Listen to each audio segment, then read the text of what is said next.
Cooller has 100 armor, so he's at a big deficit, and he's just trying to sneak around the map and take items that Av3k won't.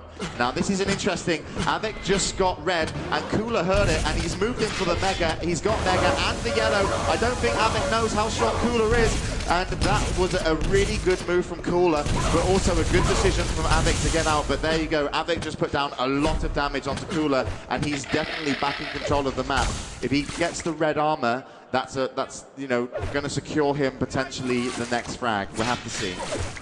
Well, after that red armor and the yellow armor pick up, Av3k's armor looking good. Here is Cooller. That's the problem. This is it. Like, Cooller has almost no armor to his name, and he's needed that 100 armor to be able to play defensive. But when you've only got 11 armor and your opponent has taken both yellows, a red, you are in big trouble, because you cannot take any damage whatsoever, and it's going to be very hard for you to even put counter damage on your opponent. And, you know, he won't be able to do that. So I'll be very impressed if Cooller can still hold a 1-0 lead.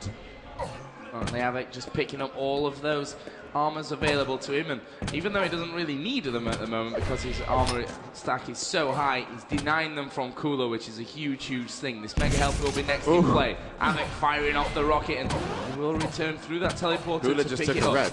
We've got 3 minutes to go, and yeah, Cooller has just taken that red, but is he stuck into his room? He is. And Av3k surely will be able to pick this one up. He won't let Cooller get out of here. As those grenades are spammed, here comes Cooller. Lightning gun from Av3k, and he decides to go for plasma, and Cooller will dodge around through that teleporter, but here comes Av3k once again with the lightning gun. That's a great second rocket. Absolutely and Cooller will bring it back to 2-0. And after all that time really on the back foot, that just proves that, okay, you might not have the health and armor stack for a good 6 minutes, but you can get straight back into the game with two amazing plays. And the amazing thing about Cooller there, I was actually watching his POV from my screen, is that he kind of, it was like he had to rush to the next pillar each time for a closer fight and to play his rockets. He got out of the yellow armor trap, he got to the first pillar, and when the fight took at the top, he used the wall to kind of hide behind while he predicted an air rocket, and Av3k was, you know, a little bit off on his LG, so Cooller,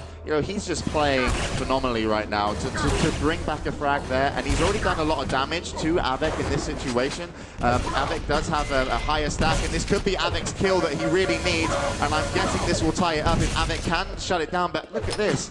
Av3k's execution is really off right now, and there comes the mistake, and Cooller capitalizes. Av3k had the advantage, but that's what I mean, like, Cooller is frustrating Av3k here. I know for a fact Av3k will be very angry, and he shouldn't have gone into that room as slow as he did. If he wanted to enter that fight with Cooller, he should have done it with confidence, full speed, and that would have meant he could have had a better chance. But when I see Av3k play, he's back in control, but he just looks really aggressive to get the next kill, and he might have a chance here as he comes behind Cooller. He needs to keep up the speed, and Cooller's going to get away with only 38 points of health. There comes a good rocket, and now he's predicting Cooller drops down, but great play from Cooller to stay up top, and he pulls another move onto Av3k.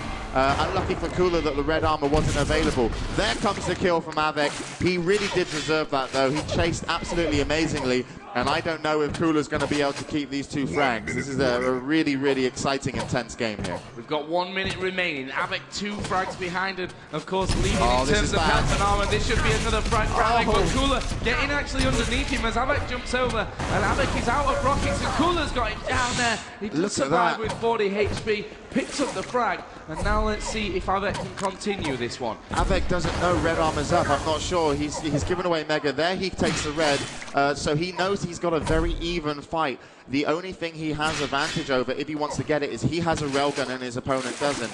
So he might have to like look for a lucky railgun shot to open a fight, because I'm pretty sure that Cooller will be very defensively placed on the map. Av3k actually going to be checking in quite weird positions to find Cooller. Still doesn't find him, and Cooller, I can tell you, is actually down by the pillars of red, and Av3k spotted him. He shot a rocket, but it didn't connect, and he's only got 4 seconds to do it, and I think Cooller is long gone. Av3k sees it with the one railgun shot, but it's not going to be it. Cooller has 100 health and also a 1 point advantage, and he will take the first map of T7. Brilliant play from Cooller. He won the game from playing with less health and armor, just by playing a better defensive game than Av3k played offensively. But what was also very impressive, his rocket work. It was really strong in those really clutch moments.